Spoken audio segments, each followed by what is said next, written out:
ditunda. Sidang hari ini tetap Kamera, Bang. berjalan. Ya, sidang tetap berjalan, cuma tadi selentingan kabarnya jaksa minta penundaan penuntutan. Jadi nanti akan disahkan dalam persidangan nanti, di mana jaksa kemudian memohon kepada majelis hakim supaya sidang ditunda.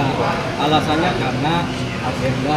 Woi, Ki, buset, jangan situ lu. Mungkin baru siap. Kecewa nggak sih nih Bang melihat jalan prosesnya nih? Enggak kecewa dong, kalau pengacara itu selalu ada yang begitu. Kadang kita minta penundaan terhadap pledoi, kadang hakim minta penundaan karena kesibukan, kadang jaksa minta penundaan. Enggak, harusnya masih itu. Jadi kita udah siap beberapa kali penundaan itu udah biasa kalau pengacara. Jadi nggak ada kecewa. Tapi Om Faris sendiri seperti apa menanggapi penundaan ini? Oh nanti kan dia dengar juga, nanti dia sudah dengar kan, bahwasanya memang tidak itu Faris tuh. Iya. Tapi Faris tuh biasa saja tuh. Jadi tidak ada kecewa juga Faris. Bang sebagai kuasa hukum mungkin berharapnya seperti apa sih Bang dengan tuntutan yang nantinya akan Ya diberikan? nanti kita lihat tuntutan seperti apa yang dijelaskan. 3 pasal yang tidak didakwakan itu adalah pasal mengenai pengedar. Sementara pasal mengenai pengguna itu tidak didakwakan. Jadi karena pasal pengedar tentunya pasal ini kan memang fakta dan bukti-bukti dan saksi menyatakan dia bukanlah pengedar, dia sebagai pengguna. Jadi 3 pasal ini rasanya tidak masuk untuk seorang Faris RM sebagai pengedar. Jadi untuk kemungkinan tuntutannya bisa lepas karena pasal yang sebagai pengguna adalah pasal 127. Tapi pasal ini tidak dicantumkan dalam dakwaan seperti itu. Nah, hari ini ada support dari keluarga sendiri dan istrinya. Keluarganya selalu mensupport. Keluarganya selalu mensupport. Dengan kemarin saksi-saksi dari pihak BNN seperti apa Bang? Lebih meringankan atau Ya tentunya saksi BNN menjelaskan sistematika dan undang-undang narkotika, mana-mana pasal pengedar, mana-mana pasal pengguna. Jadi 3 pasal yang didakwakan oleh ini dari BNN nyata itu adalah pasal untuk pengedar, bukan kepada pengguna. Sementara Faris RM adalah seorang pengguna. Harusnya dia dijerat dengan pasal 127 undang-undang narkotika, tapi tidak, di dalam dakwaan tidak ada pasal 127 sehingga hanya pasal sebagai pengedar. Jadi kemungkinan besar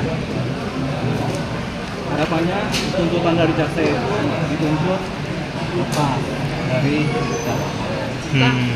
Kemarin kan BNN juga mengatakan bahwa tidak perlulah nangkap artis gitu dan terkait narkoba karena hukum dia. Ya, Akan berpedoman sama ini juga nggak sih Bang nanti Bang? ya kita nggak tahu ini hakim majelis ini persidangan akan berpedoman kepada apa yang disampaikan kepala BNN, kan masing-masing institusi beda ya. Tapi kita sih mengapresiasi secara positif apa yang disampaikan oleh kepala BNN. Tidak perlu menangkap artis. Tapi begini, sebenarnya yang ditangkap itu bukan artis atau siapanya. Yang harus ditangkap itu pengedar. Kalau artis ini pengedar ditangkap, gitu. Tapi kalau artis ini hanya pengguna ya, BNN pikir-pikir untuk menangkapnya. Tapi apa yang disampaikan secara faktual ditekankan oleh BNN kemarin itu memang tujuannya supaya BNN lebih fokus kepada pemberantasan pengedar. Jadi tenaganya BNN lebih kepada mencari pengedar yang mau ditangkap oleh mereka daripada nyari pengguna ditangkap, mendingan cari pengedar karena kosnya lebih efisien kan. Daripada pengguna ditangkap ribut, mendingan pengedarnya jadi dikejar. Itu yang sedang dikerjakan oleh BNN. Kita apresiasi terhadap apa yang dipikirkan dan dikerjakan oleh BNN untuk posisi itu. Bang sebagai kuasa hukum apa yakin sih Bang bahwa nanti tuntutan akan lepas? Kita selalu punya keyakinan, tapi keyakinan kita kan kadang-kadang dipatahkan oleh tuntutan jaksa kan. Jadi harapannya keyakinannya ya dituntut lepas karena nggak ada pasal pengguna yang dicantumkan dalam dakwaan. Gitu. Tapi harapan dari Bang Dewa sendiri untuk kasus ini seperti apa? Harapan kita tadi udah, kita berharap supaya seorang Faris RM oke lah tidak dituntut lepas, tapi paling tidak tuntutannya adalah dia direhabilitasi. Karena memang dia perlu rehab Pak Faris RM begitu. Bukti kuat banget yang akan menjadi pedoman hakim ke depan. Ya bukti-bukti kuat dia, yaitu dia adalah pengguna. Bukti paling kuat kan, dari kronologisnya, dari fakta-faktanya dia adalah pengguna kan. Dan tidak ada bukti-bukti atau fakta-fakta saksi-saksi menyatakan dia adalah pengedar. Itu udah kuat juga. Jadi menguatkan posisi bahwasanya seorang Faris RM adalah hanya sebagai pengguna. Nah kalau sebagai pengguna, persoalannya dakwaan jaksa adalah sebagai pengedar.